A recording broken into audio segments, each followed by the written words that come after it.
Yung, so totoo ang chismis. So bumili tayo ng Aerox V2 na glossy black slash matte black sa papel.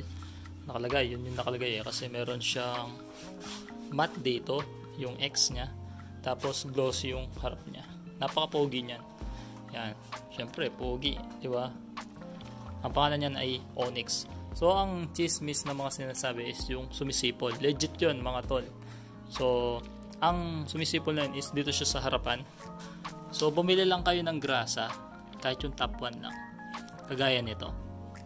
Ito mga tol, no?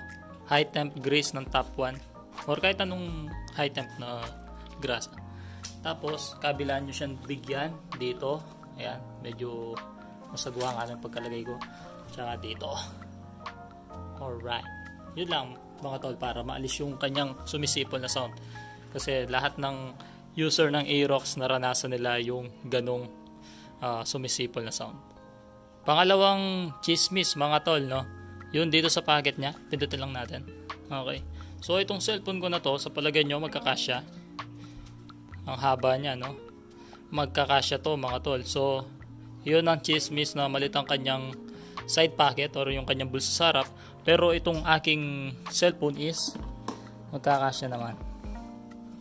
At masasarado mo pa. Yung hindi siya pilit.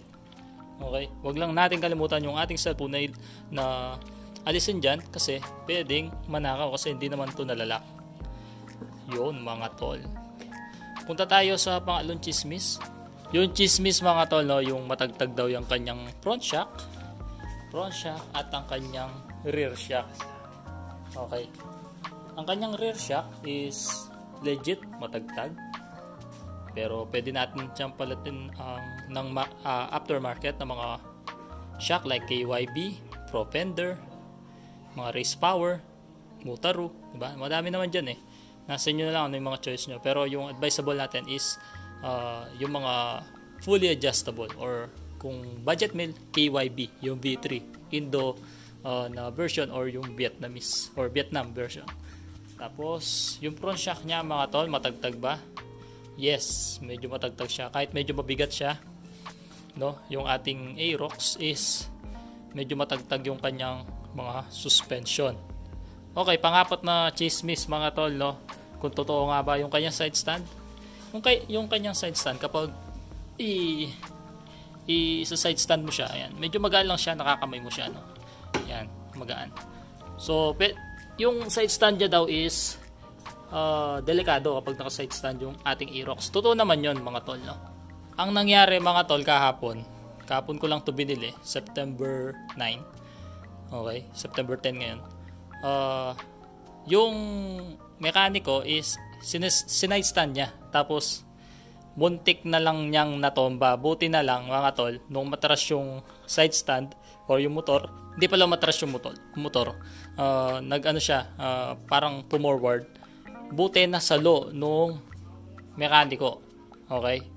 Tapos totoo yung chismis na alangan i-side stand yung ating Aerox. Okay? So, ang ginagawa dyan mga tol, pag grind nyo to, itong pinakadulong bakal na to, yan, papansin nyo ito. Pag grind nyo lang to para mas lalo siyang pumorward yung side stand. Ayun lang mga tol, no? Sa mga bibili dyan, no? Panglimang chismis. Okay? Ang chismis pa is minsan daw yung gear oil is hindi nabibigyan ng laman. Okay? So, ginawa ko kapon mga tol, binuksan ko. Tapos, nilagyan ko ng RS8. Yan mga tol, RS8 gear oil. Marami tayong stock dyan. Tapos, dinrain ko siya kapon. Meron naman siyang laman. So, hindi totoo ang chismis na wala siyang gear oil. Pero, konti lang. Konti lang yung gear oil. Kaya, ginawa ko, dinrain ko. Tapos, binigyan ko siya ulit ng RS8 gear oil na 120 ml. Yon mga tol, no? Tapos sa pang-anim na chismis, yung kanyang horn is malakas naman. Hindi ka mabibitin dun sa sounds niya, pero hindi siya parang maskuladong pakinggan. Nasa inyo yun kung gusto niyo siyang i-aftermarket tulad ng mga Bosch, mga Pia horn, Hella horn, yung mga ganyan, no? Yung mga aftermarket na mga horn. Nasa inyo na lang yun mga tol. Pero sa akin, okay na yan. Wala pa akong babaguhin dyan, no? Wala akong babaguhin dyan mga tol, no? Siguro lalagyan na lang natin ng HRB bracket. Tapos yung kanyang top box. Okay, medyo nabibiting kami ni Mrs. sa, sa compartment niya mga tol, no? Kaya pwedeng lagyan ng top box. Pang-pitong chismis na di ko pa nako-confirm, yung kanyang Y-Connect. So, meron siyang Y-Connect. Standard version lang to mga tol, no? Disuse. Ayan. So, di ignition pa siya. Ignition key. So, motorcycle connect ng Yamaha. Hindi ko pa naalis, pero yung kanyang battery, check natin. So, hindi ko pa siya nalibot. Kahapon na uwi, tapos, ayan. So, na-set up ko na yung oras, tapos yung kanyang odo is 52 pa lang. Click lang natin yung menu dito, nakalagay. Isang click lang. Ayan. Isang click pa. Tapos, click pa. Yun. Yung kanyang battery is 12.7. Ang kanyang brightness mga tol, yung screen, pwede nyo i-adjust. Click nyo lang ng isa pa. Makita nyo yung brightness level, sabi niya. Ayan, brightness BL. Yung sa'yo is brightness level. Naka number 2. I-click nyo lang to ng matagal, yung menu switch. Ayan, yung para passing light. I-click nyo matagal. Tapos, yan, magbiblink siya. I-click nyo lang ng isang pindot. Yun. Nakita nyo, no? Tumaas yung kanyang brightness. Pwedeng 1, pwedeng 2, pwedeng 3. So, pinaka maganda dyan is 2 lang. Para saktong-sakto lang. Okay, tapos kapag gusto nyo yung iset, pindutin nyo ng matagal yung menu button. Ayun, na-set up na. Tapos yung oras hanggang din, kapag nandyan na sa odo, okay, pindutin nyo lang ng matagal tong menu. Makapansin nyo dito, kikindot yan. Ayan. Tapos, kapag okay na, basta pindutin nyo lang menu dun sa gusto yung oras. Tapos, pindutin nyo matagal para sa next. Yun. Tapos, pindutin nyo lang kung gusto nyo iset, na-correct na kasing time na yun, 103 na eh. Tapos, kapag okay na, pindutin nyo matagal yung menu. Okay.